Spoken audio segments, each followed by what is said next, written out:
Hello Bangladesh, আমি রকুন। এবারের যাত্রায় আমরা যাচ্ছি কক্সবাজারে এবং আমাদের যাত্রাটি শুরু হয় সাতক্ষীরা কাউন্টার থেকে।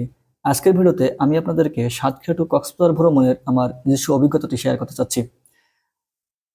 এবারের যাত্রায় আমরা আমাদের ভ্রমণ সঙ্গী হিসেবে চয়েস করি এমআর পরিবহনের সিলভিং কোচটি। জনপ্রতি ভাড়া পড়ে 2200 টাকা করে, তবে এই ভাড়া 2200 টাকা থেকে 2600 টাকার মধ্যে আপ ডাউন করতে থাকে। ঠিক বিকাল 4টায় আমরা বাসে উঠে পড়ি এবং বিকাল 4টার সময় আমাদের বাস যাত্রা শুরু করে দেয়। তো মোটামুটি এই হচ্ছে আমাদের সিট। আমাদের বাস ঠিক 4টায় স্টার্ট সাতক্ষীরা থেকে ছাড়ছে। আলো স্বল্পতা কেন হয়তো ভাবে দেখা যাচ্ছে না, দেখাতে পারছি না। দেখা যাক কখন পৌঁছায়। 4টায় যাত্রা স্টার্ট হইলো, দেখা হবে। যাত্রা শুরু করার কিছুক্ষণ পর থেকে আপনি এমন নয়নাভিরাম সৌন্দর্য দেখতে পাবেন। দিগান্ত বিস্তৃত ফসলের মাঠ, যেটা দেখলে যে কারোর চোখ শীতল হয়ে যায়। চক্ষু শীতল করা এমন পরিবেশ দেখতে আমাদের বাস এগিয়ে চলল এবং কখন জানি নিজে ঘুমিয়ে পড়লাম। ঘুম থেকে উঠে আবিষ্কার করি আমাদের বাস বিভিন্ন কাউন্টার থেকে যাত্রী উঠাচ্ছে, তবে আমাদের খাওয়া দাওয়ার কোনো ব্রেক নাই। অলরেডি সে নিজে 2বার খেয়ে নিলেও আমরা খাওয়া দাওয়ার ব্রেক পাই রাত 3টার সময় কুমিল্লা আসি।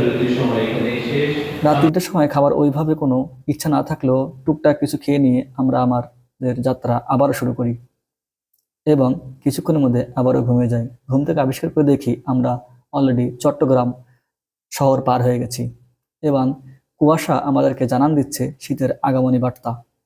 সত্যি শীতের সকালটা একটু অন্যরকম, যেটা দেখলে নিজের মনের ভিতরে একটা অন্যরকম ফিলিংস কাজ করে। শীতের সকালের এমন দৃশ্য দেখতে দেখতে আমরা কক্সবাজারের উদ্দেশ্যে রওনা হলাম এবং সকাল 7টার দিকে আমাদের টাইম ক্যাফেতে সকালের নাস্তার জন্য একটা বিরতি দেয়। সেখান থেকে টুকটাক নাস্তা সেরে আমরা আবারও আমাদের গন্তব্যের উদ্দেশ্যে রওনা হই এবং সকাল 9টা নাগাদ আমরা পৌঁছে যাই আমাদের নির্দিষ্ট গন্তব্যে, অর্থাৎ কক্সবাজার। এখন বর্তমানে যে রোডটি আপনারা দেখতে পাচ্ছেন, এটা হচ্ছে কক্সবাজারের মূলত কলাতলি যাইতে যে লিংক রোড থেকে কলাতলি যে রোডটা, সে রোডটা আসলেই সুন্দর। এটা একটা পাহাড়ি রোড বলা যায়। আপনি মনে হবে যে পাহাড় থেকে আস্তে আস্তে নিচের দিকে নেমে যাচ্ছেন, এমন একটি ফিল আপনি অনুভব করতে পারবেন। আমাদের দূরপাল্লার গাড়ি হওয়ায় ঢাকা সকল গাড়ি শহরের ভেতর ঢুকে যায় এবং আমাদের গাড়িটি আসে 9টার দিকে। যাই হোক, এমন পরিবেশ দেখতে দেখতে আপনি সামনের দিকে আগাতে থাকবেন, কিন্তু সকাল 7টা পার হয়ে যাওয়ার কারণে দেখেন সকল গাড়িগুলো এখানে এসে পৌঁছেছে এবং আমাদের গাড়িটা মেন কলাতলি পর্যন্ত ঢুকতে দেওয়া হবে না। সকাল 7টার পরে কোনো গাড়ি কলাতলিতে মেন পয়েন্টে ঢুকতে দেওয়া হয় না, সুতরাং একটু পরেই আমাদের হয়তোবা নেমে যেতে হবে। আমাদের বাসটা প্রায় গন্তব্যে পৌঁছে গেছে এবং আমরা বাস থেকে এই মুহূর্তে নেমে যাব। এখান থেকে যে হোটেলগুলো দেখা যাচ্ছে, এগুলো মূলত কক্সবাজারের যে আবাসিক হোটেল সেগুলা।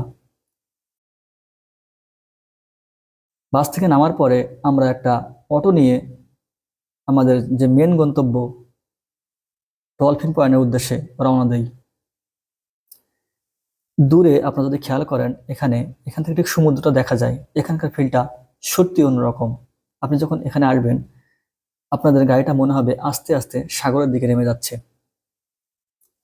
এমন দৃশ্য অবলোকন করতে করতে প্রায় 1 থেকে 2 মিনিট পরে আমরা পৌঁছে যাই আমাদের গন্তব্য ডলফিন মোড়ে।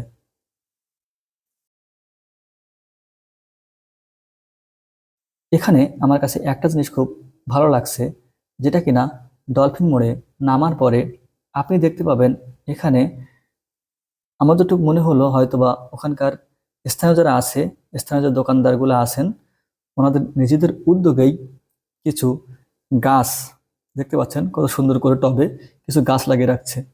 এখানে এসে আপনি সবুজের ছোঁয়া পাবেন। ডলফিন মোড়ের মেন যে সৌন্দর্য, সেটা হচ্ছে এই যে ডলফিনের একটা স্তম্ভ তৈরি করা। এটা সত্যি দেখতে খুবই সুন্দর লাগে। তবে আপনি ডলফিনের মাঝে জীবিত কিছু ডলফিনও দেখতে পাবেন, যারা ডলফিনের সাথে মিশে একাকার হয়ে আছে। আমরা এখান থেকে মূলত যাব টেকনাফে। সেজন্য আমরা এখান থেকে একটা সিএনজি নিয়ে টেকনাফের উদ্দেশ্যে রওনা হই।